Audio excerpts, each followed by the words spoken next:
சாந்தமாக்கும் ஆக்குதா? இல்லை சும்மா சாந்த சொருபியை கூட நீங்கள் சிரிப்பாய வைக்கிறதா நம்முடைய வார்த்தை? சில பேருக்கு சில பகுதிகள் பலவீனம் இருக்கும், அது அவனுக்கு தெரியாது, அது பலமாக நினைப்பான். சில பேருக்கு மொழியை பற்றி பேசினா கோவம், சில பேருக்கு சமையலை பற்றி சொன்னால் உண்மையை சொன்னாலே கோவம் வந்துடும். சில பெண்களுக்கு அவங்க எதிர்பார்க்குற கமெண்ட் எல்லாம் நல்லா இருக்குது, பிரமாதமாக இருக்குது, சூப்பராக இருக்குது. இந்த சமையல் குறிப்பெல்லாம் பண்ணுறாங்க பார்த்தீங்களா, டிவியில் நிகழ்ச்சியெல்லாம் பார்ப்பீங்க. சமைப்பாங்க, கூட ஒன்று இன்டர்வியூ எடுக்கும்.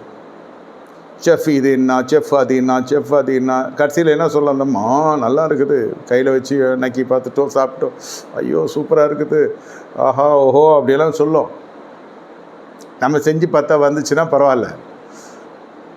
இது டிவி பார்த்துட்டு இவங்களும் நம்ம வீட்டில் இருக்கிறவங்களும் இல்லை சமைக்கிற சகோதரிமார்களும் இதே மாதிரி சொல்லணும் எதிர்பார்ப்பாங்க. ஆஹா சூப்பராக இருக்குது, பிரமாதமாக இருக்குதுன்னு சொன்னானா புருஷனுக்கு ஆசீர்வாத மழை.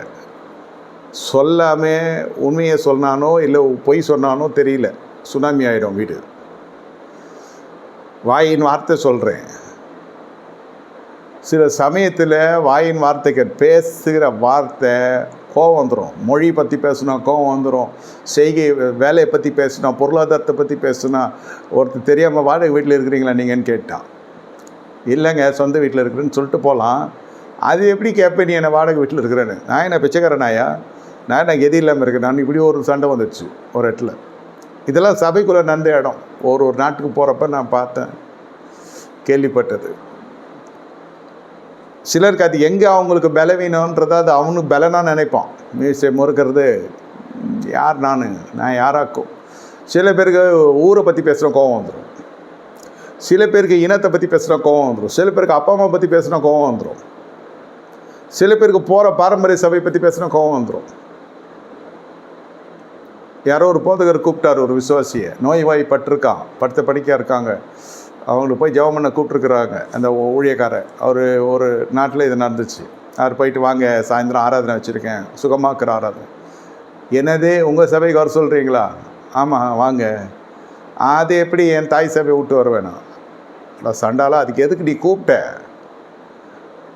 உன் தாய் சபையில் இருக்கணும் கூப்பிட வேண்டியது தானே. ஆனால் அவர் என்ன சொன்னார், இல்லைங்க நீங்கள் வந்தீங்கன்னா அது எப்படி என்ன அந்த பாஸ்டர் கூப்பிடலாம், சபையை விட்டு சபையை எப்படி அவர் கூப்பிடலாம் என்ன? இது ஒரு பெரிய சர்ச்சையாயிடுச்சு. சபை அது ஒரு ஆவி, அது சபை ஆவி, பரிசுத்த ஆவியில் இது. அவன் கொள்கையிலே உறுதியாக இருப்பான். சில பேர் பசங்க விஷயத்தில் எதில் அவன் பலனாக நினைக்கிறானோ அதில் அவன் பலவீனமாக இருக்கான்னு அர்த்தம். நீங்கள் எதில் பயணப்படுறதோ அதில் தான் வன்முறை வெடிக்கிறதோ சமாதானம் பிறக்கிறதோ